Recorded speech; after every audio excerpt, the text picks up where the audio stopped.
आगे कंटिन्यू करते हैं। बहुत अच्छे बच्चे आप लोग।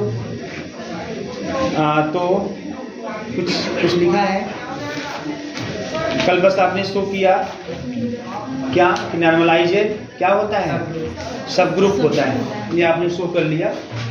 अब हम हेडिंग करेंगे counting principle. Heading counting principle and the class equation. Counting principle and the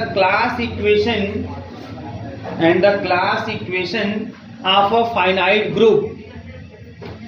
Counting principle and the class equation of a finite group. ठीक है, ये आपका हेडिंग है। अब लिखिए theorem.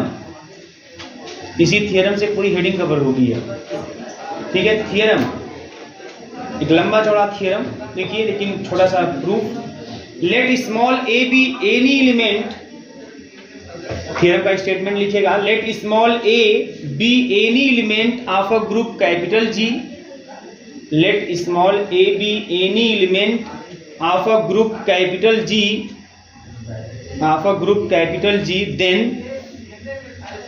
then two elements TWO, then two elements x comma y belongs to G,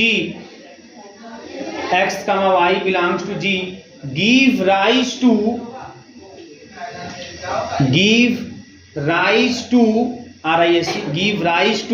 the same conjugate of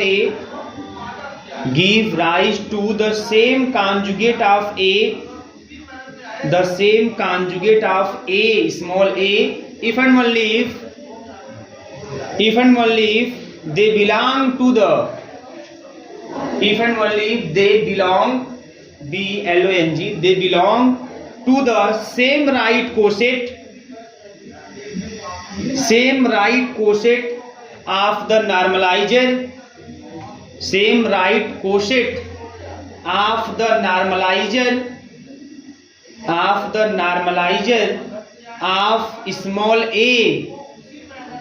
of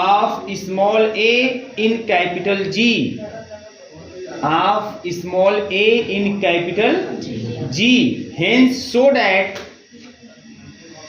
SHOW, so that if capital G is a finite group,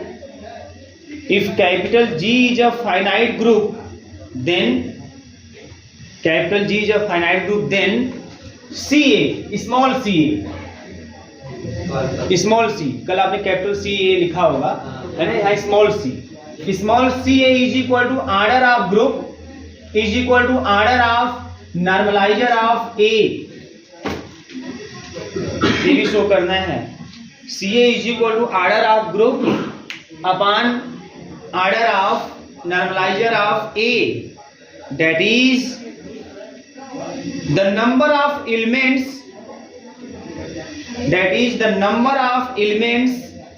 conjugate to small a, the number of elements conjugate to small a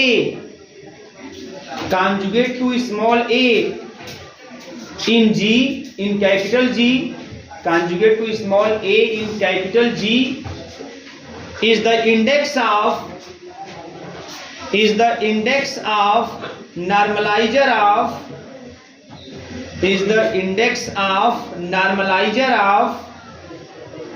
small a in capital G,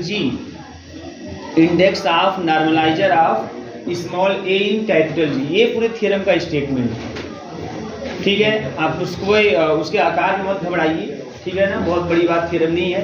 theorem में आपसे यही बोल रहा है कि अगर एक कोई ग्रुप का एलिमेंट है, अगर दो एलिमेंट x और y लेते हैं, अगर दोनों एलिमेंट सेम कॉन्जुगेट के रूप में एक ही दिखाई देते हैं, मतलब give rise to the same conjugate, मतलब x और y दोनों a का सेम कॉन्जुगेट देते हैं, तो ऐसी स्थिति में दोनों element belong to the same right coset of the normalizer of small A in capital G. ये मेन पहले स्टेटमेंट है, ध्यान समझिए भाई मतलब क्या है, आप कहने का क्या मतलब है। तो ये चीज है, मैं इसको तब हल्का सा संक्षेप में ध्यान दीजिएगा। जी कोई ग्रुप है और ए जी का एलिमेंट है। थ्योरम का पहला लाइन कि small A is any element of है ना, ग्रुप जी। ठीक है, अब दो एलिमेंट एक्स और वाई, जी के दो एलिमेंट एक्स और वाई है ना, give rise to the same conjugate to element capital A, sorry small A, to element small A. मतलब जी के दो एलिमेंट एक्स और वाई हैं, ये सेम कॉन्जुगेट देते हैं स्मॉल ए का। इसका मतलब क्या है, सेम कॉन्जुगेट देने का मतलब यह हुआ कि एक्स इनवर्स AX जब करोगे तो ए मिल जाएगा, ए का कॉन्जुगेट मिल जाएगा मुझे। देखो इस लाइन का मतलब समझो, लिखा हुआ है वहां लिखा हुआ है कि अगर एक्स वाई जी का एलिमेंट है तो एक्स वाई सेम कॉन्जुगेट अगर दे रहा है स्मॉल ए का इन कैपिटल जी में, तो इसका मतलब यह है कि जब x के इनवर्स को a के लेफ्ट में लगाएंगे, x को खुद राइट में लगाएंगे, तो ये जो x इनवर्स AX मिलेगा है ना, a जो भी रिजल्ट आएगा वो a का कॉन्जुगेट कहलाएगा। ये तो होता है ना, सिर्फ लिखते हैं b equal to x inverse AX, then b is called the conjugate of a। तो x इनवर्स AX का मतलब जो आएगा वो कॉन्जुगेट आएगा, किसका आएगा, a का आएगा। और कह रहा है कि y भी वही काम कर रहा है, x and y both give rise to the same conjugate of a, मतलब y भी जब लगेगा a पर तभी a का कॉन्जुगेट मिलेगा और दोनों कॉन्जुगेट बराबर। ये स्टेटमेंट है। अगर ऐसा है तो इफ एंड ओनली इफ, अगर ऐसा है तो if and only if x and y, दोनों जो x और y है ना, दोनों कहाँ होंगे, नॉर्मलाइजर ऑफ a में होंगे। वही बोला है स्टेटमेंट, लाइन देख लीजिए, if and only if they belong to the same right quotient of the normalizer of A in G. Same right quotient मतलब वही, समझो मेरी बात ध्यान से। देखो नॉर्मलाइजर ऑफ ए, अभी कल ही आपने शो किया कि जो नॉर्मलाइजर होता है बेटा वो सब ग्रुप होता है, वो सब ग्रुप होता है। ध्यान से मेरी बात समझिएगा, नॉर्मलाइजर जो होता है वो जी का क्या होता है, सब ग्रुप। जल्दी बैठो, नॉर्मलाइजर जो होता है वो जी का सब ग्रुप होता है। अब जब ये जी का सब ग्रुप है तो आप जानते हो कि अगर जी ग्रुप है या सब ग्रुप है तो कोशेंट बन जाएगा, आराम से कोशेंट बन जाएगा। तो जी का एलिमेंट हमने एक्स वाई लिया तो आपको मिल जाएगा यानी एक्स राइट कोशेंट और एन वाई लेफ्ट, असल ये भी राइट कोशेंट, राइट कोशेंट। तो मतलब ये कहने मतलब यह है कि अगर ऐसा होता है तो एक्स और Y both belong to the same right quotient, same right quotient of the normalizer of A in G। मतलब ये दोनों राइट क्वोशेंट क्या होंगे, x के सेम होंगे। अच्छा, x and y both belong to the same right quotient of the normalizer of A in G। तो क्या x इसमें बिलोंग करेगा, यस यस इसमें जरूर बिलोंग करेगा। आपको पता है जिस भी g के एलिमेंट को लेकर आप कोशेंट बनवाते हो वो एलिमेंट कंफर्म उस कोशेंट में आता है। कैसे, अभी कल का ही एग्जांपल आपने देखा था, बहुत ध्यान से मेरी बात समझिएगा क्योंकि यहाँ पे जो थ्योरम चलेंगे ना ये बड़े खतरनाक चलेंगे, जो भी थ्योरम चलने वाले, ठीक है। तो इसलिए आपको एकदम एक एक पहलू पर ध्यान देना अच्छे से। जैसे g is equal to 1 minus 1 i minus i, h is equal to 1 minus 1। अब ये सब ग्रुप है तो इसके पास आइडेंटिटी तो होगा करेगा। तो आप यहाँ से कोई भी एलिमेंट ले लो अपने आप को, उस एलिमेंट को लेकर जब आप h का राइट कोशेंट बनाओगे h into 1, h into minus 1, h into i, h into minus i, जब आप राइट कोशेंट बनाओगे बेटा, जब राइट कोशेंट बनाओगे आप, तो इस सिचुएशन में इसमें क्या आएगा, इसमें आएगा 1 माइनस 1 ही आएगा। ये 1 इसमें आया कि नहीं आया, फिर माइनस 1 के करेस्पॉन्डिंग बनाओगे तो माइनस 1 1, ये माइनस 1 इसमें आया कि नहीं आया, आया। i से मल्टीप्लाई करोगे h को तो आ जाएगा i माइनस i, तो ये i इसमें आया कि नहीं आया, आया। माइनस i से h में मल्टीप्लाई करोगे तो माइनस i प्लस i, ये माइनस i इसमें आया कि नहीं आया, आया। मतलब जब आप जी का कोई एलिमेंट लेके जब आप कोशेंट बनवाते हो ना तो वो एलिमेंट उस कोशेंट में रहता है। क्यों, क्योंकि h में आइडेंटिटी भी तो है, तो जब आइडेंटिटी से उस एलिमेंट को मल्टीप्लाई करोगे तो वही एलिमेंट आएगा। इस वजह से जब भी किसी भी एलिमेंट को आप जी के एलिमेंट को लेके जब कोशेंट बनवाते हो, चाहे लेफ्ट चाहे राइट जो भी बनवाते हो, वो एलिमेंट उस कोशेंट में बिलोंग करता है। क्योंकि जब आइडेंटिटी h की आइडेंटिटी से जब उसको मल्टीप्लाई करोगे या जोड़ोगे, जो भी ऑपरेशन हो, तो वही आएगा ना। तो ये चीज कहने का मतलब कोई स्टेटमेंट क्या है, जो थ्योरम का स्टेटमेंट है वो कह रहा है कि अगर x और a g का एलिमेंट है, स्टेटमेंट सुन लीजिए आप लोग, जो लिखे हैं वो ठीक, जो नहीं लिखे बाद में लिख लेंगे। अगर a g का एलिमेंट है और x y, अगर a g का एलिमेंट है तो g में कोई x y ऐसा एलिमेंट हो जो both x y give rise to the same conjugate to a, मतलब जी का जो एक्स वाई एलिमेंट है वो ऐसा एलिमेंट है जो ए का सेम कॉन्जुगेट देता है, give rise to the same conjugate, मतलब एक्स से करस्पॉन्डिंग जो ए का कॉन्जुगेट बने वो वही होगा जो वाई के करस्पॉन्डिंग ए का कॉन्जुगेट बनेगा। तो कॉन्जुगेट कैसे बनेंगे? ऐसे ही बनेंगे, एक्स को लगाएंगे इस तरीके से तो ए का कॉन्जुगेट मिलेगा, वाई को लगाएंगे ए के इस तरह से ए का कॉन्जुगेट मिलेगा, और दोनों कॉन्जुगेट सेम। तो give rise to the same conjugate ऐसा कब होगा? इफ एंड ओनली, ये सेम कॉन्जुगेट तब देंगे इफ एंड ओनली, कब देंगे भैया? जब ये दोनों जो एक्स वाई है, both X Y belong to the same right coset of normaliser of A in small G, sorry in capital G, है ना? एक्स और Y both X and Y belong to the same right coset of normaliser of A in capital G. X और Y के normalizer A में belong करने का मतलब ये रिजल्ट है, सेम यानी X is equal to N A Y. अगर ऐसा लिख दिए इसका मतलब समझ लो कि एक्स एन ए में है और वाई भी एन ए में है, वही लिखा है ना, X and Y both belong to the same right coset of N A in capital G. इसका मतलब यही लाइन है, मतलब ए आपके पास है तो आपको ये प्रूव करना है, ए आपके पास है तो ये आपको प्रूव करना है। इस लाइन का मतलब समझ लीजिए, इस लाइन का मतलब है एक्स एंड वाई जो जी का एलिमेंट है, let X and Y belongs to G, then अगर ये लाइन है तो इसका मतलब यह है कि X and Y both belong to the same right coset, same right coset of normaliser of A in capital G. इस लाइन का मतलब ये है, ये लाइन नहीं रिप्रेजेंट कर रहा है। और ये लाइन क्या रिप्रेजेंट कर रहा है? ये लाइन रिप्रेजेंट कर रहा है कि जो एक्स वाई जी का एलिमेंट है, that X Y give rise to the same conjugate of small A. ये लाइन का मतलब ये है, जो दोनों लाइनें लिखी गई हैं ना, दोनों लाइन का मतलब समझ लीजिएगा आप लोग।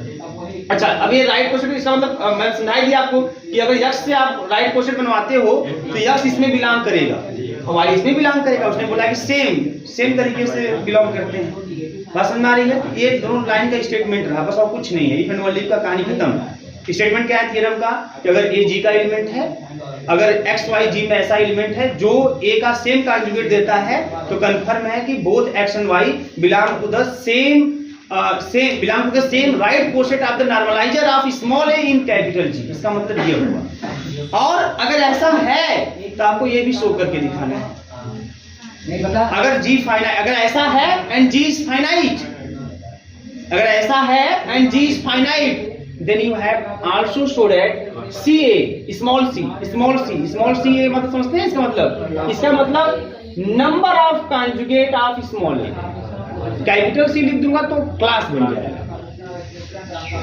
वैसे जब भी क्लास को दिखाना हो तो आप ऐसे दिखाया कीजिए, दो तरीका। वैसे तो मैं वहां कैपिटल सी ए लिख दिया हूँ, बट आप ऐसे दिखाइए, वो सबसे सही है। सी, हाँ ऐसे करके, या आप ऐसे भी दिखा सकते हो, है ना, ये भी चलेगा। ठीक है, अलग अलग प्रकार की भाषाएं हैं, तो आप इन दोनों का यूज करें ताकि कंफ्यूजन ना हो। कहीं गलती से अगर यहाँ बड़ा भी सी हो जाए तो बहुत मारामारी नहीं रहेगा, है ना। लेकिन अगर ऐसे लिख दिए समझ जाइए कि नंबर और नंबर के लिए स्मॉल सी लिखते हैं, बट कोई दिक्कत नहीं है, ऐसे लिख दीजिएगा।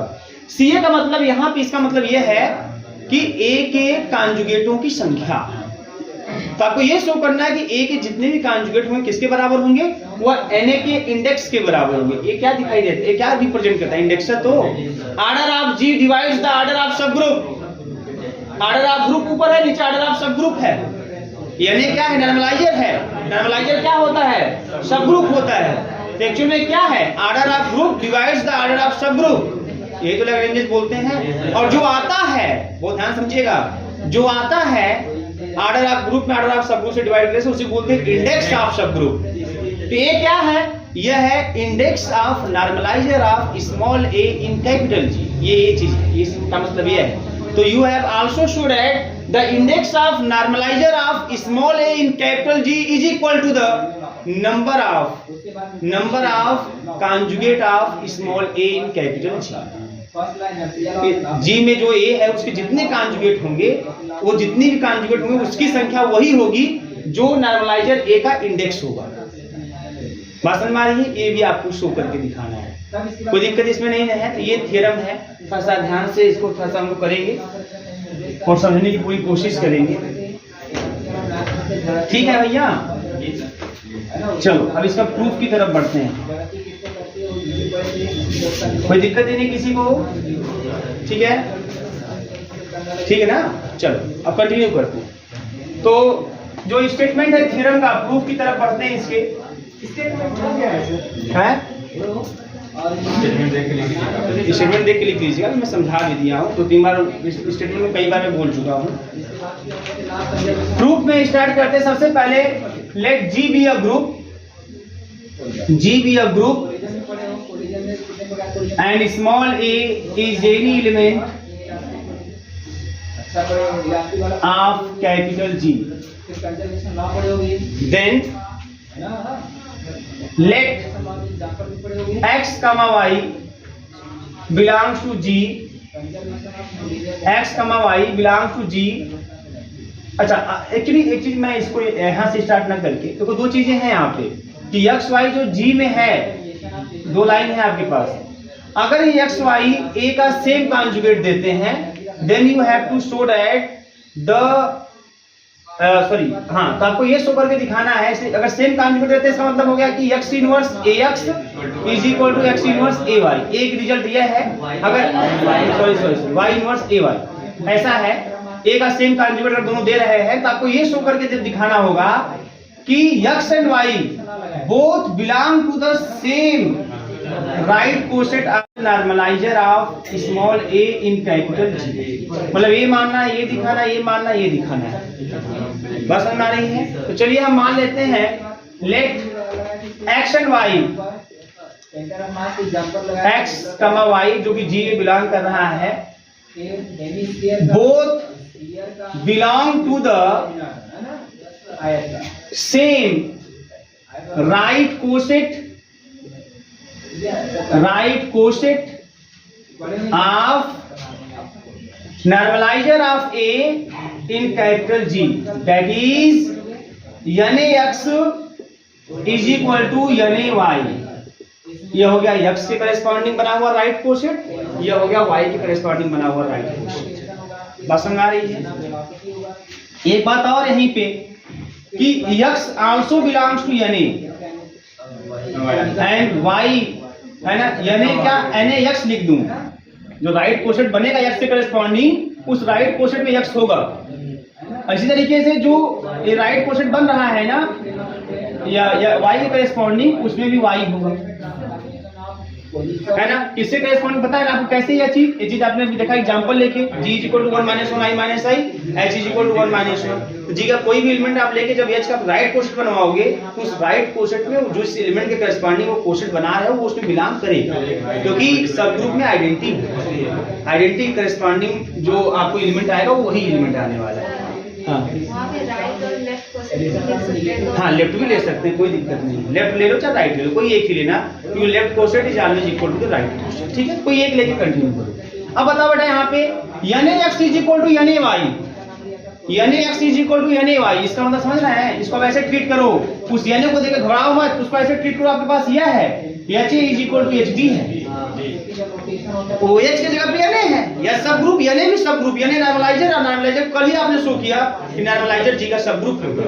उसको ऐसे ट्रीट करो, ऐसे देखने के पास आपको लग रहा है कि बड़ा खतरनाक है टाइप में ऐसा, लेकिन अब इसी को ऐसे Na को मान लो H टाइप में, कभी ऐसा हो गया तो क्या रिजल्ट आपके सामने आता है? AB inverse belongs to H। यहाँ जाएगा बेटा x y inverse belongs to Na। Clear है? x y इनवर्स कहाँ बिलोंग करेगा? Na में बिलोंग करेगा। अच्छा, अब आपको ये भी पता है Na में अगर ये बिलोंग कर गया, तो Na भले सब ग्रुप है, लेकिन नॉर्मलाइजर भी है वो। और नॉर्मलाइजर में कौन बिलोंग करता है? नॉर्मलाइजर A में कौन बिलोंग करता है? नॉर्मलाइजर A में वो बिलोंग करेगा जो A के साथ कम्यूट करेगा। अगर आपने कह दिया कि x y inverse normaliser A में बिलोंग कर रहा है, it means that x y inverse commute with A। इसका मतलब x y inverse commute with A। बोलिए, कंफर्म है सबको ये चीज लाइन? अब ध्यान दीजिए, अब यहाँ पे ये रिजल्ट आपके पास हो गया। अब आपको क्या करना है यहाँ पे? अब आपको जो रिजल्ट है, अगर मैं दोनों साइड x इनवर्स से मल्टीप्लाई कर दूं, किससे मल्टीप्लाई कर दूं?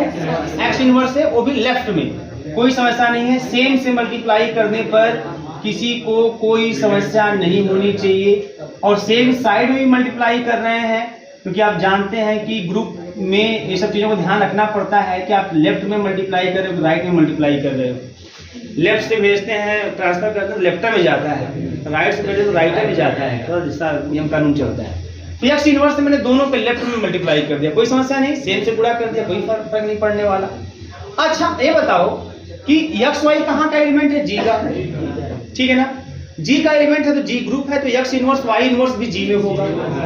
ए भी जी का एलिमेंट है, ए जे नहीं एलिमेंट ऑफ जी, तो यहाँ जितना एलिमेंट दिखाई दे रहा है सब जी का है, तो जी एसोसिएटिव प्रॉपर्टी होल्ड करता है। तो आइए एसोसिएट करा लेते हैं, X inverse X, Y inverse A, इसको एक साइड कर लेते हैं, और यहाँ पे कर लेते हैं एक्स इनवर्स ए एक्स को एक साथ कर लेते हैं, वाई इनवर्स को बाहर कर लेते हैं, कोई समस्या नहीं, एसोसिएटिव प्रॉपर्टी बस में आ रही है।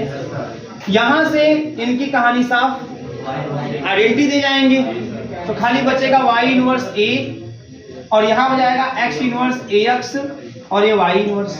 अब दोनों साइड y से मल्टीप्लाई कर लो, दोनों साइड y से मल्टीप्लाई कर लो, ठीक है ना? और भी राइट में, तो y इनवर्स a y और x इनवर्स ax और y इनवर्स y, दोनों साइड राइट में y से मल्टीप्लाई कर लिया, तो हो जाएगा y inverse A Y is equal to X inverse A X की एक आइडेंटिटी दे जाएगा। इसका मतलब क्या है कि x के करेस्पॉन्डिंग जो a का कॉन्जुगेट मिल रहा है वही y, भाई क्या y a का कॉन्जुगेट है, a भी क्या है a का कॉन्जुगेट है। भाई a का कॉन्जुगेट कौन? अगर G में कोई ऐसा एलिमेंट x एग्जिस्ट करे जिसके इनवर्स को ऐसे इधर लगाएं, खुद उसको इधर लगाएं, तो जो भी रिजल्ट आएगा वो रिजल्ट जो है अगर G का एलिमेंट आ जाएगा तो उसका कॉन्जुगेट हो जाएगा, तो ये G का एलिमेंट आएगा, ये G का ही एलिमेंट कोई आएगा, तो जो आएगा वही A का कॉन्जुगेट कहलाएगा। तो A का कॉन्जुगेट दे रहा है, अयो महाराज A का कॉन्जुगेट दे रहे हैं, और दोनों लोग A का ही कॉन्जुगेट दे रहे हैं, दोनों क्या है? बराबर है। इस लाइन का मतलब है hence, X and Y both give, गदहा का पेड़, give rise to the same conjugate of A।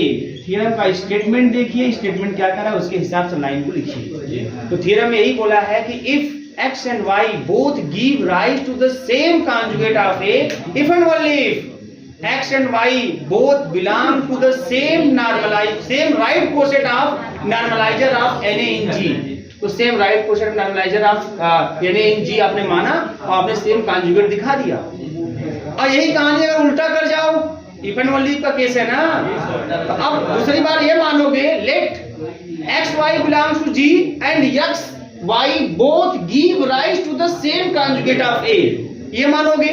जैसे ये मानोगे तो ये लिखना पड़ेगा, अगर दोनों एक्स वाई सेम कॉन्जुगेट देना तो ये हो जाएगा, और ऐसे बढ़ते जाओगे ऊपर चले जाओगे और यहाँ पहुंच जाओगे कि X Y both give rise to the same, both belong to the same right quotient of Na in G। तो आपको अलग से दिखाने की कोई जरूरत नहीं है,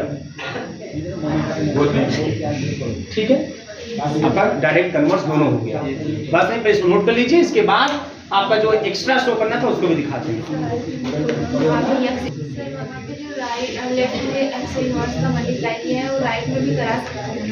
नहीं, दोनों का लेफ्ट में या दोनों का राइट में?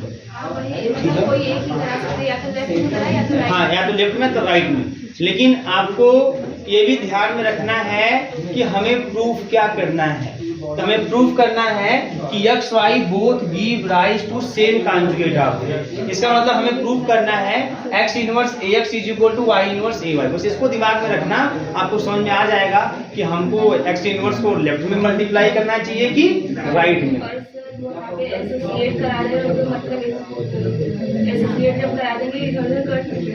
करिए इधर उधर, ठीक है। अगर बिना इधर उधर किए काम चल जा रहा है तो वही कर लेते हैं ना, ठीक है, कोई दिक्कत नहीं, इधर उधर कर लेंगे तो हो जाएगा, तो प्लट है ना, कोई समस्या नहीं है। आप उधर से इधर भेज सकते हैं, कोई समस्या विशेष नहीं आएगी। बट फिर थोड़ा सा ये होता है ना कि हमको पता है तो हम स्टेप कम करने की कोशिश करें, बेवजह उठे इधर उधर करते रहे उसी में, तो इस लगेगा मूर्खता हो रहा है ना। वहीं पे इधर देखिए तो कहें आप उधर करिए, कहें अरे गड़बड़ हो रहा है अब इसको इधर करिए, तो ये बेटर फंस जाएगा। तो कोशिश अपनी यह हो कि जो रिजल्ट है वो जितना सिस्टमेटिकली और सही तरीके से कम स्टेप में आता हुआ दिखाई दे वो सबसे सही है। बेवजह के इधर नाचना न पड़े, कहने मतलब ये पहुंचना वही है, कान तो इधरों से पकड़ेंगे, घुमा के भी पकड़ सकते हैं, ऐसे घुमा के ऐसे पकड़ लेंगे तभी पकड़ लेंगे, लेकिन जब ऐसे पकड़ सकते हैं तो काहे घुमा के पकड़े थे, तो पकड़ने की कोशिश कर रहा था इसलिए बोल रहे हैं। ठीक है, अच्छा अब नेक्स्ट अब हमको क्या शो करना था, ध्यान दीजिएगा। Remaining in this theorem we have to prove that C is equal to order of G, that is order of normalizer of A in G।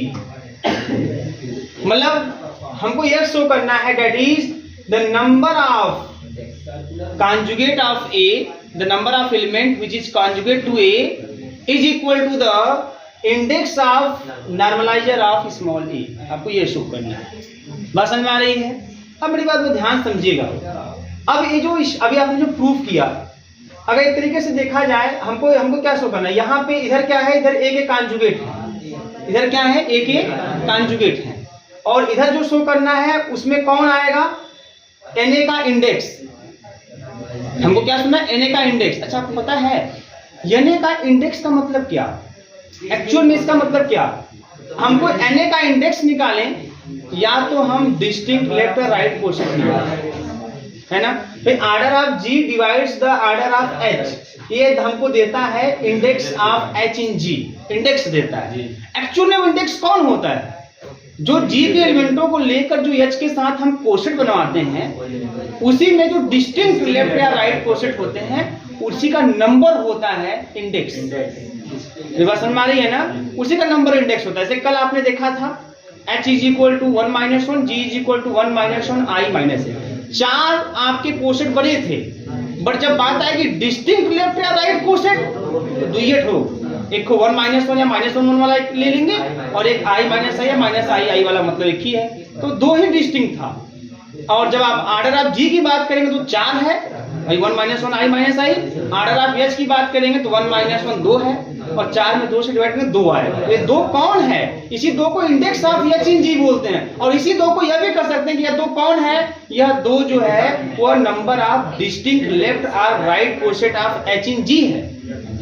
तो मतलब ये है कि मुझे अगर इसको इसके बराबर शो करना है तो मैं ये दिखाऊं कि भैया यानी जो इंडेक्स है यानी का वो बराबर है किसके, वो बराबर है उन एलिमेंटों की संख्या के जो A के कॉन्जुगेट के रूप में है। या मैं ये शो कर दूं कि मुझे शो करना है, यहाँ पे मुझे ये शो करना है कि A के वे एलिमेंट जो A के साथ कॉन्जुगेट के रूप में उनकी जो संख्या होगी वह यानी के डिस्टिंक्ट लेफ्ट या राइट कोशेंट के बराबर होगा, वही तो इंडेक्स बताता है।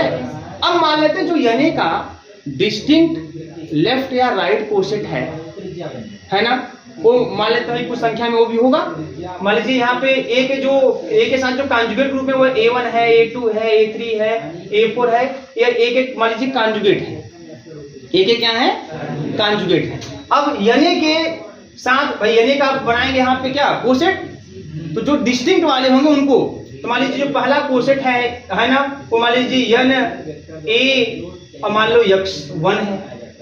दूसरा जो कोशेंट है यन A x2, N A x3, और ये सब कैसे वाले कोशेंट हैं, डिस्टिंक्ट हैं ये सब, ठीक है ना।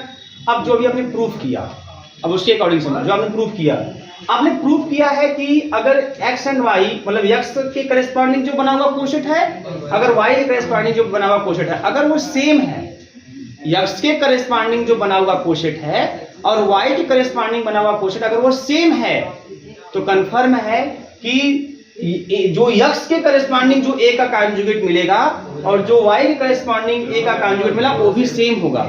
इसका मतलब यदि यानी x1, यदि यानी ध्यान बात समझिएगा, यदि यानी x1 बराबर होगा यानी x2 के, यदि यानी x1 बराबर होगा, अच्छा इसको मैं उसी अकॉर्डिंग लिख दूं क्या, x1 x2 के अकॉर्डिंग, क्योंकि भाई यहाँ पे a है तो a लिखा हूं ना, x है तो x के साथ ही देखा हूं, तो x1 x2 मान लो ऐसे ही करके था, समझिएगा, कोई मतलब वैसे तो नहीं है, कोई कुछ भी लिख दीजिए।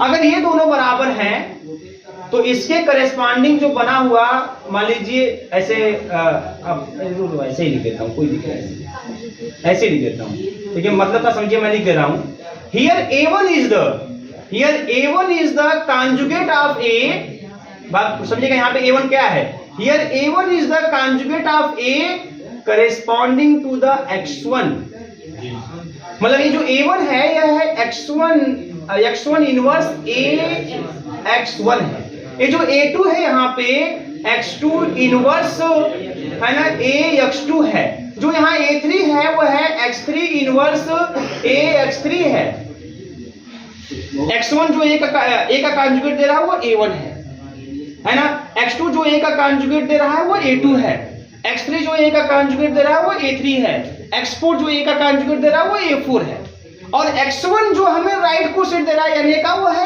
NaX1, X2 जो हमें राइट कोसेट दे रहा है Na का वो है NaX2, जैसे ये देख रहे हो ना आप, बात समझिएगा यहाँ पे।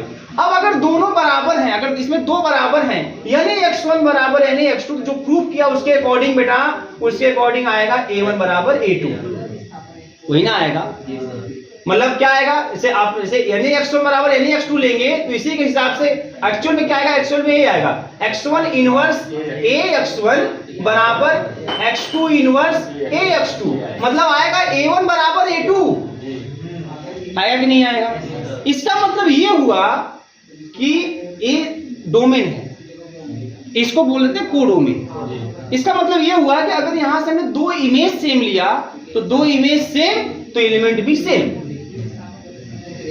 भाई ये X1 के करस्पॉन्डिंग बना हुआ है, भाई NaX1 बराबर जैसे ही आप NaX2 लेंगे आपको ये मिल जाएगा X1 इनवर्स AX1 बराबर X2 इनवर्स AX2 मिल जाएगा, अर्थात आपको क्या मिल जाएगा, आपको मिल जाएगा A1 बराबर A2, same image same element के मैपिंग 1-1। तो जैसा आपने प्रूव किया उसके अकॉर्डिंग अगर आप चलेंगे तो आप पाएंगे कि ये जो A के कॉन्जुगेटों का जो सेट है और A के है ना जो राइट कोसेट डिस्टिंक्ट राइट कोसेटों का सेट है, इन दोनों के बीच में 1-1 करेस्पॉन्डेंस होगा। क्या होगा, क्यों, क्योंकि आप 1-1 मैपिंग तब बोलते हैं जब सेम इमेज सेम एलिमेंट है। तो यहां जैसे ही आप सेम लोगे, जैसे ही आप NaX1 बराबर NaX2 लोगे, आप पाओगे X1 इनवर्स AX1 बराबर X2 इनवर्स AX2, कैसे पाओगे, वही तो प्रूव किया आपने, आप A पाओगे, इसका मतलब X1 इनवर्स AX1 को मैंने A1 बोल दिया A1, और X2 इनवर्स AX2 को आपने A2 बोल दिया, मतलब सेम इमेज सेम एलिमेंट। और अगर ये अलग अलग लोगे आप, कि मान लो ये दोनों अलग अलग हैं, तो कंफर्म है कि तब ये दोनों भी अलग अलग आएंगे, तब A1 is not equal to A2 आएगा। इसका मतलब यह हुआ कि ये जो सेट है, ये सेट है A के कॉन्जुगेटों का सेट है, A सेट है ना नॉर्मलाइजर ऑफ A के नंबर ऑफ राइट कोसेटों का सेट है, राइट कोसेटों का सेट, डिस्टिंक्ट राइट कोसेटों का सेट है। इन दोनों के बीच में जो प्रूव किया हूं उसके अकॉर्डिंग इन दोनों के बीच में 1-1 करेस्पॉन्डेंस होगा। क्या होगा, 1-1 करेस्पॉन्डेंस, मतलब 1-1 मैपिंग होगी। इतना ही नहीं, जब 1-1 मैपिंग होगी तो एक बात और है, जब 1-1 मैपिंग होगी तो एक बात और है, यहाँ ऑन-टू भी होगा। कोई भी आप NaX1 लोगे तो NaX1 का मतलब क्या, NaX1 का मतलब क्या है ना, मतलब कि X1 belongs to Na, X1 belongs to Na, X1 belongs to Na का मतलब क्या, X1 inverse A is equal to A X1 inverse, ये इसका मतलब। अगर आप X से मल्टीप्लाई कर दो, X से आप अगर मल्टीप्लाई कर दो, आप इधर देखो X1 इनवर्स, बड़ा ध्यान देना, X1 इनवर्स A X1 से मल्टीप्लाई कर दो तो A और X1 इनवर्स से X1 करोगे इधर तो आइडेंटिटी हो जाएगा, A हो गया, इसका मतलब A is conjugate to A। इसका मतलब यह हुआ कि यहाँ का कोई भी एलिमेंट लोगे वो किसी न किसी कॉन्जुगेट से रिलेट कर जाएगा, कोई खाली नहीं होगा, उसका किसी न किसी कॉन्जुगेट से संपर्क होगा, भले खुद से हो जाए लेकिन कॉन्जुगेट के रूप में दिखाई देगा। मतलब यहाँ वाला जो सेट है ऑन-टू भी होगा, मतलब number of element in the set, ये कौन सा सेट है, या वो सेट है जिसमें A के सभी कॉन्जुगेट है। A कौन सा सेट है, या वो सेट है जिसमें नॉर्मलाइजर ऑफ A के डिस्टिंक्ट राइट कोसेट है। इन दोनों के बीच में हमें इस थ्योरम का जो मैंने प्रूव किया इसके हिसाब से मुझे 1-1 ऑन-टू करेस्पॉन्डेंस दिखाई दिया, और जब बेटा 1-1 ऑन-टू करेस्पॉन्डेंस दिखाई देता है तो इसका मतलब दोनों सेट में नंबर ऑफ एलिमेंट सेम है। अब कैसे, मैंने आपको बेसिक थर्ड सेमेस्टर में एक थ्योरम प्रूव कराया था, number of distinct left coset is equal to number of distinct right coset. Left कोसेटों की संख्या राइट कोसेटों की संख्या सेम होती है, बराबर होते हैं, तो वहां मैंने 1 1 2 करेस्पॉन्डेंस ही दिखाया था, एक मैपिंग डिफाइन किया था वहां पे लेफ्ट और राइट कोसेट में, और दिखाया था कि जो लेफ्ट और राइट कोसेट जो मैंने मैपिंग डिफाइन किया हुआ है ये 1 1 2 है। 1 1 2 इसका मतलब number of distinct left coset is equal to number of distinct right coset. जहां पे भी दो सेट के बीच में अगर आपने ये दिखा दिया कि 1 1 2 मैपिंग एग्जिस्ट कर रही है, 1 1 करेस्पॉन्डेंस वहां पर है, तो कंफर्म है कि दोनों सेट में नंबर ऑफ एलिमेंट क्या होंगे, सेम होंगे। बात समझ आई, सेम होंगे। तो ये चीज है बेटा यहाँ पे। तो अब जैसे ही सेम हो गया इसका मतलब क्या होगा, इसका मतलब भाई जब दोनों में एलिमेंट सेम है तो इसमें एलिमेंटों को सीए से दिखाएंगे। सीए मतलब जो एक है ना कॉन्जुगेट एलिमेंट है, और इसमें अब ये क्या है, इसमें है number of distinct right coset of Na, और number of distinct right coset of Na gives the index of Na। Index of Na by Lagrange's theorem means order of G divides the order of Na। बस बराबर हो गया। तो यही जो बात मैं ऐसे समझाया हूं ना, इस बात को ऐसे दिखाया नहीं जाएगा, बस खाली मैं बोल दूंगा, है ना, क्योंकि केवल समझने वाली बात है कि भैया इसके बीच में 1 1 करेस्पॉन्डेंस होगा। इस वजह से दोनों सेटों में इस सेट में क्या है, कॉन्जुगेट है कि इस सेट में क्या है, यानी कि डिस्टिंक्ट राइट कोसेट है, इनके बीच में जो है 1 1 करेस्पॉन्डेंस होगा, इसलिए इन दोनों में एलिमेंट सेम होंगे। इसमें जो एलिमेंट है उसमें एलिमेंटों की संख्या को सीए से दिखाएंगे। Number of distinct right coset को हम लोग बोलते हैं index of Na। Index of Na Lagrange's theorem से कैसे निकालते हैं, order of group divides the order of Na। ये चीज इसका मतलब दोनों में सेम एलिमेंट है, मतलब सी बराबर order of G is equal to order of Na। Divided by divides order of Na, order of subgroup divides the order of group. बात समझ आ रही है, ये सिस्टम होता है, and order of group divided by order of subgroup. ठीक है, तो ये चीज बोलने के बाद, ये जो मैं बताया हूं 1 1 करेस्पॉन्डेंस वाली बात, ये चीज बोलने के बाद तुरंत हम इसको लिख देंगे। कैसे हो रहा है इसको ऐसे समझ लेंगे आप। मान लेते हैं एक सेट में क्या है, एक सेट में आपके A1 A2 A3 से लेके AN तक है, और दूसरे सेट में NaX1 NaX2 NaX3 ऐसे डिस्टिंक्ट राइट कोसेट हैं। NaX1 का मतलब NaX2 का मतलब NaX1 का मतलब क्या हो गया भैया, NaX1 का मतलब जैसे ही आप NaX1 बराबर NaX2 लोगे तो भाई इसी के अकॉर्डिंग रिजल्ट क्या आया, An आया है। इसका मतलब आपको मिलेगा X1 इनवर्स AX1 बराबर X2 इनवर्स AX2 मिलेगा। बात समझ में आ रही है। इसका मतलब यह हुआ कि X1 इनवर्स AX1 मतलब भाई कोई ना कोई कॉन्जुगेट आएगा, मान लेते हैं A1 आ गया और ये आपका A2 आ गया। तो दो अगर सेम लोगे राइट कोसेट, है ना, तो कंफर्म है कि उससे करस्पॉन्डिंग A के दो कॉन्जुगेट भी सेम हो जाएंगे। अगर इसमें अलग अलग लोगे तो दोनों कॉन्जुगेट भी अलग अलग हो जाएंगे, मतलब मैपिंग क्या है 1 1। बात समझ में आ रही है, लिख लीजिए, इसमें बोल दे रहा हूं।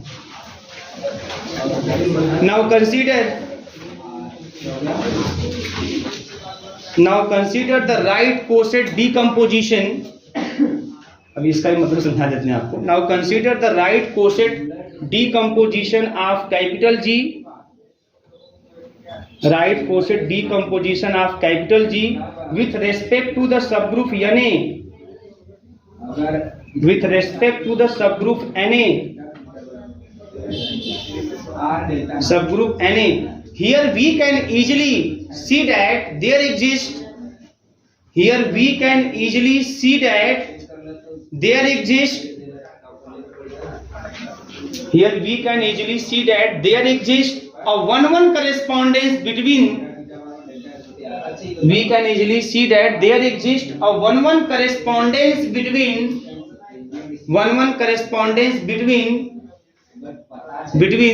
the set which contains the conjugate of A, between the set which contains the conjugate of A, which contains the conjugate of A, and the set which contains, and the set which contains distinct, which contains distinct right coset of Na in G, right coset of Na in G।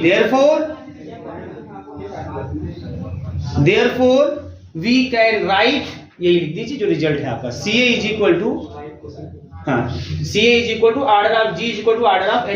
इसका मतलब है यही होता है, order of G divided by order of N का मतलब number of distinct, इसका मतलब यही होता है distinct right coset of N, इसका मतलब यही होता है। इसका मतलब ये भी होता है इंडेक्स ऑफ एन,